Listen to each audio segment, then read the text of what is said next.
म सधैँ खुसी रहन्छु, थाहा छ किन? किनभने खुसी हुन सकेसम्म मन हल्का राख्नुपर्ने रहेछ अनि कसैबाट धेरै आशा पनि राख्नु नहुने रहेछ, किनकि अपेक्षा जति धेरै गरिन्छ पीडा पनि त्यति नै धेरै हुन्छ। जिन्दगी छोटो छ, त्यसैले यसलाई दुःख, रिस र गुनासोमा बिताउनु भन्दा म यसलाई माया गरेर बाँच्न चाहन्छु। मैले जीवनमा केही साना नियमहरू अपनाएँ जसले गर्दा जिन्दगी जिउन अझ सजिलो भयो।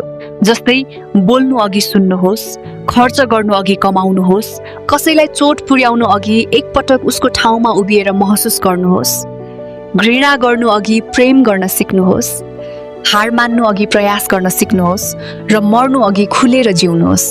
धेरै कुरा हाम्रो हातमा हुँदैन, तर कसरी सोच्ने, कसरी बाँच्ने र कसरी प्रतिक्रिया दिने भन्ने कुरा हाम्रो हातमै हुन्छ।